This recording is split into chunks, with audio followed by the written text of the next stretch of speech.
কোটা বিরোধী আন্দোলনে উত্তাল বাংলাদেশে অব্যাহত রক্তক্ষরণ। মুক্তিযোদ্ধাদের পরিবারের জন্য ৩০% সংরক্ষণ রাখা যাবে না, এই দাবিতে শুরু হওয়া বিক্ষোভের আগুন। ব্যাপক ছাত্র আন্দোলনের জেরে বৃহস্পতিবার দেশ জুড়ে ৩৯ জনের মৃত্যু হয়েছে বলে সংবাদ সংস্থা সূত্রে খবর। জানা গিয়েছে মৃতদের অধিকাংশই পড়ুয়া। এক সাংবাদিকও রয়েছেন মৃতের তালিকায়। গত সোমবার থেকে ভয়ঙ্কর আকার নিয়েছে বাংলাদেশের কোটা বিরোধী ছাত্র আন্দোলন। দিনভর একাধিক অশান্তির ঘটনা ঘটে চলেছে। আক্রান্ত সংবাদ মাধ্যম। বাংলাদেশের সর্বশেষ পরিস্থিতি জানা যাচ্ছে না। ইন্টারনেট বন্ধ, ফলে বাংলাদেশের কোন সংবাদ মাধ্যম সর্বশেষ কোনো খবর আপডেট করতে পারছে না। বন্ধ সরকারি টেলিভিশন বিটিভির সম্প্রচারও। বৃহস্পতিবার বিটিভি ভবনে আগুন ধরিয়ে দেয় আন্দোলনকারীরা। মোবাইলে ইন্টারনেট বন্ধের প্রতিবাদে বৃহস্পতিবার সন্ধ্যে থেকে একটি সংস্থার মূল কার্যালয়ের সামনে অবস্থান বিক্ষোভ শুরু করেছেন আন্দোলনকারীদের একাংশ। পরিস্থিতি সামাল দিতে গুলি চালানোর অভিযোগও উঠেছে পুলিশের দিকে। ছাত্রছাত্রীদের সঙ্গে সংঘাতে জড়াচ্ছে শাসক দল আওয়ামী লীগের নেতাকর্মীরাও। বৃহস্পতিবার কোটা বিরোধী আন্দোলনকারীরা সরকারের সঙ্গে আলোচনার প্রস্তাব প্রত্যাখ্যান করেছে। তাদের বক্তব্য, পুলিশ যেভাবে গুলি চালিয়ে মানুষ হত্যা করছে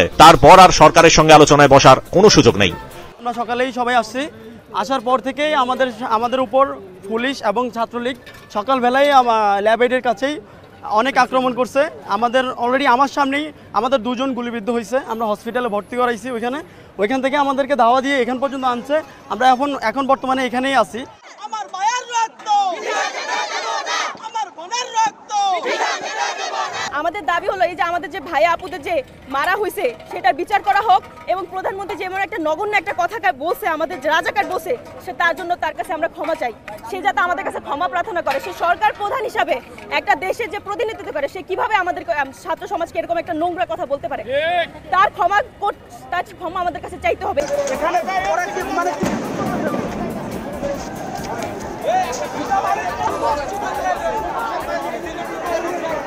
ব্যুরো রিপোর্ট, পূবের কলম ডিজিটাল।